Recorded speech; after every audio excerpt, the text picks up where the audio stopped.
Assalamu alaikum. Welcome to the lecture number 16 for the subject of operating systems.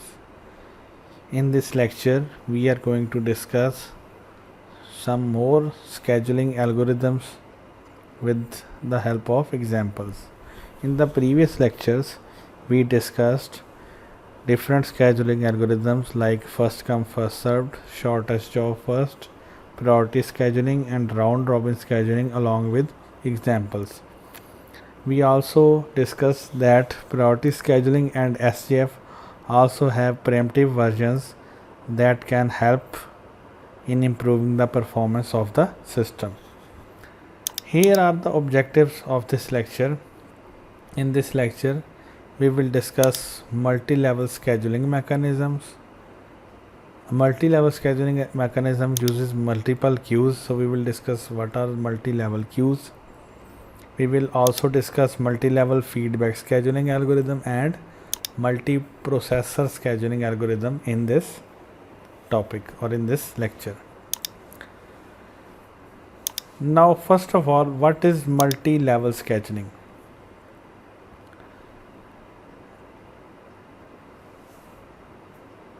We can have two alternatives of the ready queue. We can either have a single queue system or a multi-queue system. So a single queue system uses a single ready queue,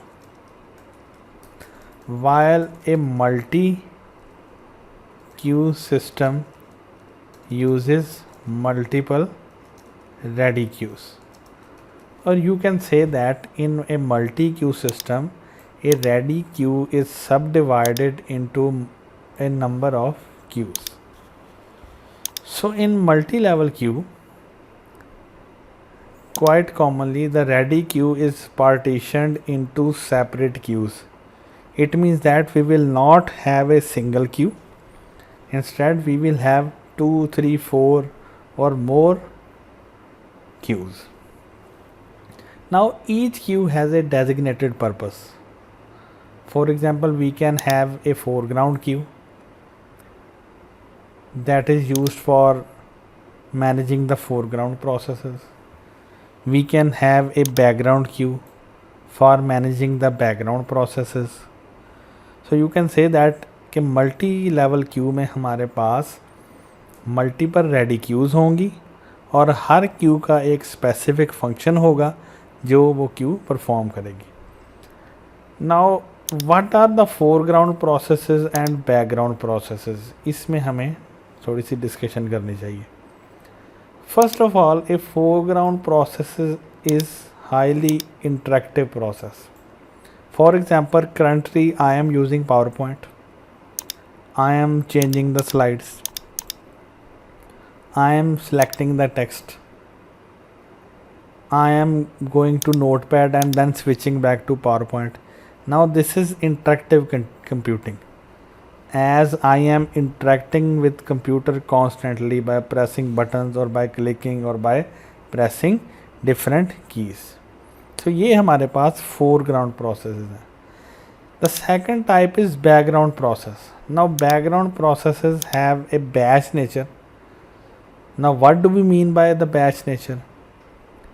A batch processing is a mechanism in which we provide a bunch of jobs to computer, and our computer starts processing on these jobs and tries to complete these jobs one by one without any intervention. जैसे for example अगर मैं task manager open करूं तो you will see two portions, one is processes and one is services. Now we have a service named Avast antivirus and this service is running. Now this is a background process. Now how it is a background process? You will not see any window named Avast antivirus on my desktop. I am currently using Camtasia for storing or recording video. I have currently opened a notepad to write notes. I have a PowerPoint slides open there, and I have a task manager there. There is no Avast antivirus, although it is installed on the computer, but I am not interacting with it. So Avast antivirus basically क्या करता है? It provides a runtime shield.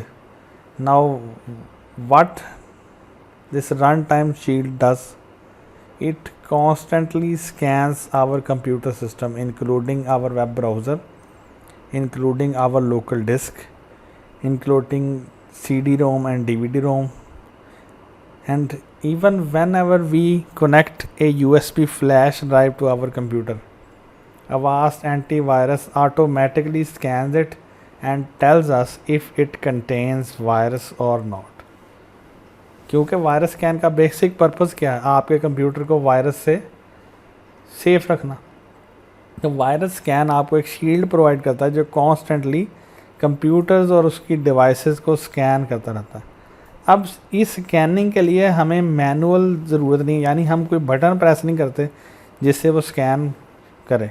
although we can explicitly scan our system, लेकिन इस तरह की scanning perform करने के लिए हम कोई स्पेशलाइज्ड बटन प्रेस नहीं करते.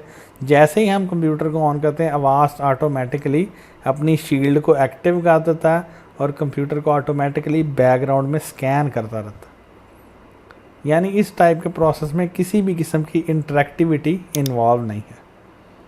So you can say that in a multi-queue system, the ready queue is partitioned into different queues. Each queue has a designated purpose. So for example, we can have one queue for managing foreground processes, and we can have a second queue for managing the background processes. Now the next thing is that a process is permanently placed in a given queue. Foreground processes will be placed only in the foreground queue. Background processes will be placed in the background queue. So आप कह सकते हैं कि ना ही कोई foreground process background process की queue में move करेगा और ना ही कोई background process foreground process की queue में move करेगा. In fact, process permanently उसी queue में reside करेगा जिसमें उसे add किया हो. Now the next thing is, each queue has its own scheduling algorithm. चाहे आपके पास 2 क्यूज़ हैं, चाहे 4 क्यूज़ हैं, हर क्यू में मल्टीपल प्रोसेसेस होंगे. इन प्रोसेसेस को स्केड्यूल करने के लिए हर क्यू का अपना स्केड्यूलिंग मैकेनिज्म होगा.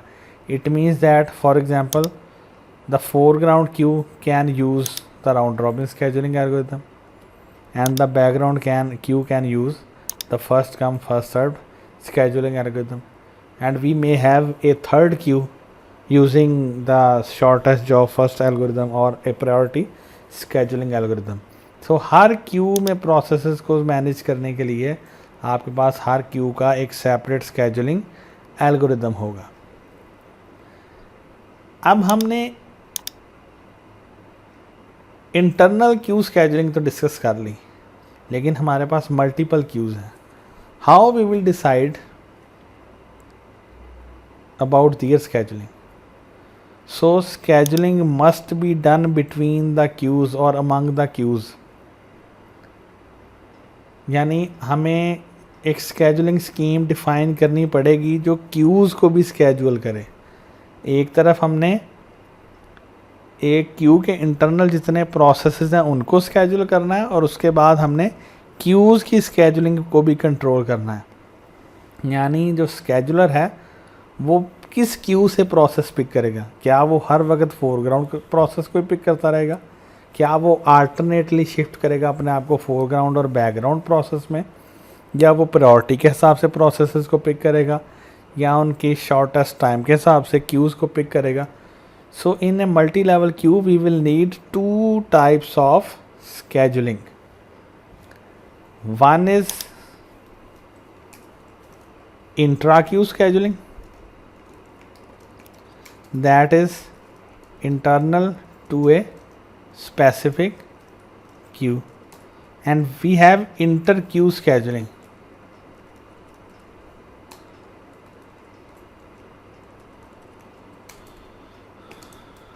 To schedule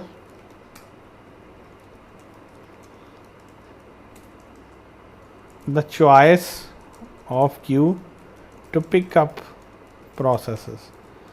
यानी ऑपरेटिंग सिस्टम को दो डिसीजंस लेने पड़ेंगे. एक कि उसने क्यूज़ को किस तरह से स्केड्यूल करना है, क्या वो पहले फोरग्राउंड का प्रोसेस क्यू से प्रोसेस पिक करे या बैकग्राउंड से पिक करे. और दूसरा ऑपरेटिंग सिस्टम को ये डिसाइड करना पड़ेगा कि अगर उसने फोरग्राउंड क्यू सेलेक्ट कर ली है तो उसके इंटरनल जो प्रोसेस हैं उनको कैसे मैनेज करना है. So you can say that in multi level queue we need to schedule the queues as well. We can use a fixed priority scheduling for this. Now what will happen in a fixed priority scheduling? Our operating system or scheduler will serve all the foreground processes first and then it will move towards the background processes. Now what will be the outcome? The outcome will be starvation. Our CPU will be running only foreground processes. It will only move to the background processes when the foreground processes are finished. So इससे starvation बढ़ेगी. जो background processes की queue है या processes हैं वो wait करते रहेंगे. So this is not a fair share scheduling. We can use a time slice scheduling. In a time slice we can define the time quantum for a queue. For example, we can say that the foreground processes will consume 80% of the CPU time, while 20% of the CPU time will be given to the background processes.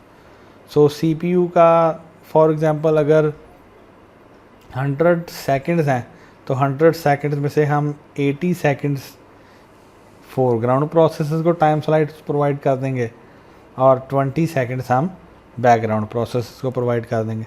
So this is the multi-queue scheduling. In multi-queue scheduling, we can have a number of queues. Like in this example, we have a total of 5 queues. One queue is used for managing the system processes, while others are used for managing interactive processes, interactive editing processes, batch processes, and student processes. We have further supposed that system processes are highest priority processes while the student processes are lowest priority processes. So in this example, our operating system is managing 5 queues. Each queue has a designated purpose. It means that a batch process will only be added to the batch processes queue. A student process will only be added to the student processes queue. And now each queue will have a separate scheduling algorithm. For example, system processes uses SGF algorithm. For example, interactive process queue may use a round robin scheduling algorithm. Similarly, interactive editing process may use a round robin scheduling algorithm. Batch processes can use first come first served scheduling algorithm, and student processes can use first come first served also. Now this is intra-queue scheduling. So it means that in interactive process queue, all the processes will be managed in a round robin fashion. In batch processes queue, all the processes will be managed in first come first served fashion. So ये तो हमने बात कर ली inter Q scheduling की. अब इन पांचों queues को भी तो मैनेज करना. हम ये नहीं डिफाइन कर सकते कि CPU सिर्फ सिस्टम प्रोसेसेस को कंटिन्यू रखे बाकी सबको इग्नोर कर दे. सो हमें इंटर क्यू प्रोसेसिंग की भी ज़रूरत पड़ेगी. यानी CPU अपने टाइम को इन क्यूज़ के दरमियान कैसे डिवाइड करेगा. Now this is multi queue scheduling for you. Next we have multi level feedback queue scheduling. Now the feedback scheduling is a multi-queue scheduling algorithm, so it will also have multiple queues. But the main difference is that in a multi-level feedback queue, a process can move among various queues. In multi-level queues, processes reside permanently in a given queue. So they cannot move from one queue to another. Like in this example we discussed, that a student process cannot move to an interactive process queue. A batch process cannot move to a system process queue. But in multi-level feedback queue, a process has no designated queue. It can move around different queues at various times. So in this way, aging can be implemented. Ageing का concept हमने priority scheduling में देखा था कि जब starvation अकर करती है तो जो लो प्रायोरिटी प्रोसेस हैं वो वेट करते रहते हैं और हाई प्रायोरिटी प्रोसेस एग्जीक्यूट होते रहते हैं. सो प्रायोरिटी स्केजुलिंग में स्टारवेशन को कंट्रोल करने के लिए एजिंग का प्रोसेस यूज़ होता है. So we can implement ageing using a feedback queue scheduling algorithm. For a multi level feedback scheduling we need a multi-level feedback scheduler. Now the scheduler uses different parameters for scheduling. The first parameter is the number of queues. We can have 2, 3, 4 or hundreds of queues. But the main point is that no queue will have a designated purpose. You cannot say that Q1 is for system process or Q2 is for interactive process. किसी भी queue का कोई designated purpose नहीं. Secondly there will be a scheduling algorithm for each queue. We have discuss this in the multi level queue system. The third thing is that the scheduler will use a mechanism to determine which queue a process will enter when the process needs services. So if we have multiple queues, so whenever a new job is created, the scheduler uses any algorithm or mechanism to find out the best queue for adding the process, or it may have a designated queue for adding processes at initial level. Then we can have queues at varying level of priority. So in order to manage this, the scheduler can use a method to determine when to upgrade a process. Now what do we mean by upgrading a process? A process will be moved from a low priority queue to a high priority queue. This is aging. Similarly, the scheduler will also use a method to find out when to demote a process. Now what do we mean by demoting a process? To move a process from high priority queue to a low priority queue. In this way we can manage high priority processes in an effective manner. Now here is an example. Let's suppose we are discussing a multi-level feedback queue system that uses 3 queues. One is Q0, second one is Q1 and the third is Q2. Here are the 3 queues: Q0, Q1 and Q2. Now Q0 uses the round robin scheduling algorithm with a time quantum of 8 milliseconds. So it means that if we are scheduling processes in Q0, the time quantum will be 8 milliseconds. So any process in this queue will be given 8 millisecond time slice. In Q1 we are again using the round robin scheduling algorithm, but this time the time quantum is slightly higher than the previous one, and that is 16 milliseconds. And in the third queue, that is Q2, we are using the first come first served scheduling algorithm. So here are the 3 queues, with each queue has its own scheduling algorithm. Now how the scheduling will done? Point 1, a new job will be entered in the Q0 queue. So जो भी नया incoming process होगा उसको हम हमेशा Q0 में add करेंगे इस सिनेरियो के according. It means that we cannot add it into Q1 or Q2. So every incoming process will be initially placed in the Q0. So in Q0 it will be served in a round robin fashion. Now what will happen when the current process gains CPU? It will receive 8 milliseconds of time. If this process finishes in 8 milliseconds, the job has completed and is terminated from the queue. That is the pass. However, if the job doesn't finish in 8 milliseconds, the job will be migrated to another queue, that is Q1. In Q1, the process will again receive a 16 units of time quantum and it will start its execution. Now if the process finishes its execution, it can follow this path as it will be terminated. Now if it still doesn't complete, it is preempted from the Q1 and added to the Q2, where it will be scheduled using the first come first serve scheduling algorithm. Next we have multi-processor scheduling. We can have a single processor system, we can have a multi-processor system, and we can also have a multi-core system. In a single processor system, we have a single processing chip, while in a multi-processor system, we have multiple CPUs or multiple processing chips. There are two types of multiprocessor system. One is asymmetric and the second one is symmetric.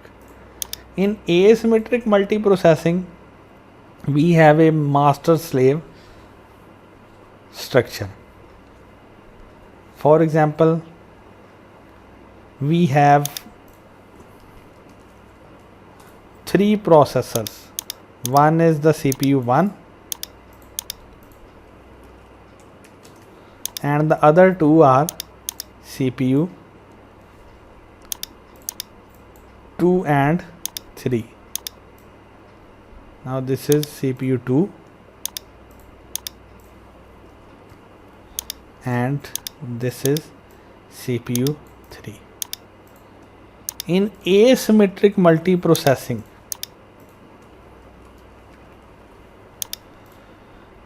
we can suppose that CPU 1 is the master processor, while the CPU 2 is slave 1 and CPU 3 is slave 2.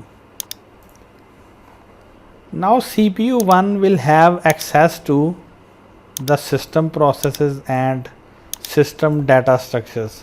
System process and system data structure and system files or system code, because it is a master processor. Now the main duty of the master processor will be to distribute tasks among slave processes. So ये main इसका purpose होगा कि ये tasks को distribute करेगा among slave processes. This is asymmetric multiprocessing.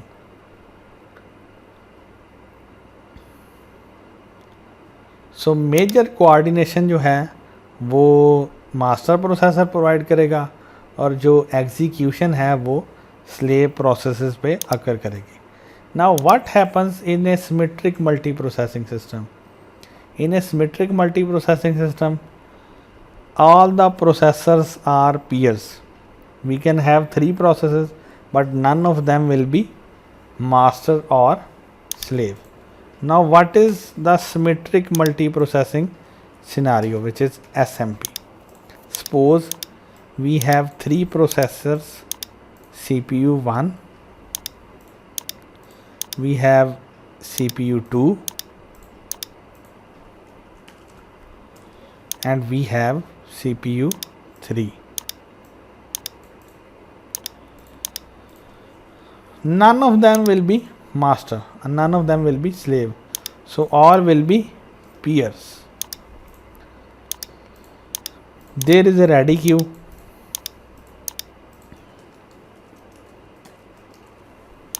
Now all these processors will have access to this shared queue.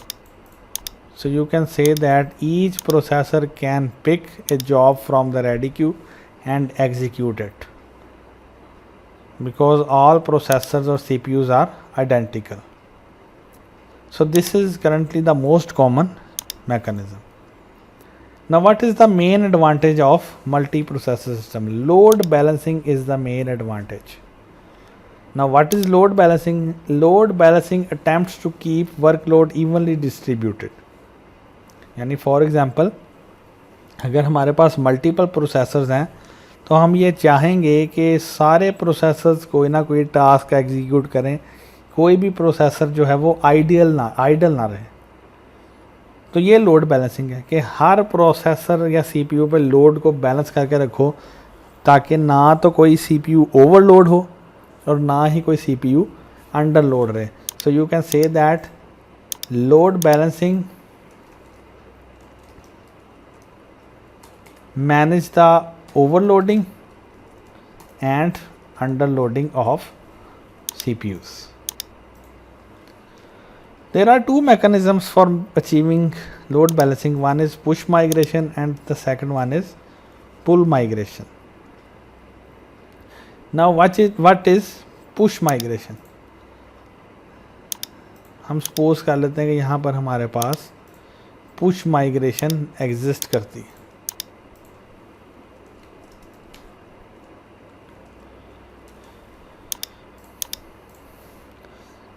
Push migration periodically checks the load on each processor and if found pushes task from overloaded CPU to other CPUs. For example, हमारे पास different utilizations हैं। CPU 3 is 70% utilized, CPU 2 has a utilization of 35%, and CPU 1 has a utilization of only 10%. Now push migration will check the load on each process.